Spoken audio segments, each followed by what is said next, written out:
Back many years ago, during World War II, the United States put out basically propaganda films, and let's be honest about it, propaganda. Propaganda, in and by itself, is not a bad thing. It really isn't.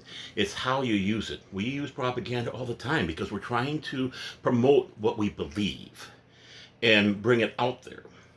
And obviously, people think of the bad guys, especially during World War II, with the great propaganda minister, Joseph Goebbels, and all that. But everyone has propaganda.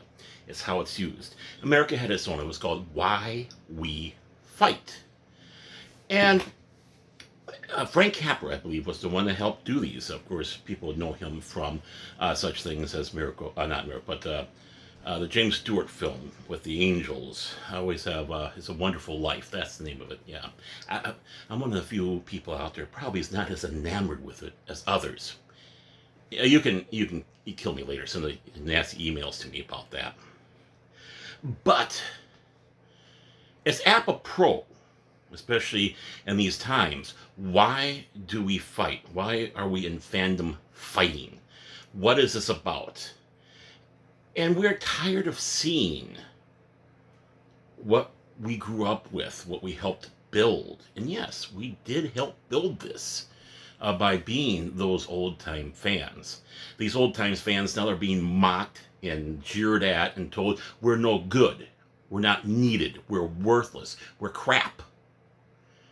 We're not. We were the ones that helped build up, and our voices should never be extinguished. Yes, there are some of these old time fans that are so enamored with the old, they don't want to expand, which is wrong. There's always room for growth within those parameters that universe is made. And if you're too busy on the narrow on that, see that little narrow, and not realizing that the parameters are a lot larger and you have a bigger playground to experiment with those characters and stories and way things go in the building of that saga, you're just as bad as those that sit back and say, who cares? Especially you old timers. Why we fight. Why do we fight? Well, they call us haters. And to a degree, yes, we are. We hate that what we have is being destroyed and that we are being mocked, jeered, sneered at, tossed aside and told that we're useless and worthless. We love what we had. We love what we helped build. We love those universes. Because if it wasn't for us, these universes would not be in existence. If you did not have that first class of Star Trek fans that sat around the TV set at 9, 10, 10:30, depends on what time it is and what area code you were in, or time zone you're in, you wouldn't have had Star Trek. You wouldn't have that resurgence with those letters that people wrote to keep this up. Even when the show died, that the popularity was enough that the movies came. Are the people that by word of mouth, literally by word of mouth, lined up in front of a theater, they see Star Wars, and to experience that first mind-blowing experience, are those people that tuned in on November 23rd, 1963, albeit a little bit late because the show was delayed.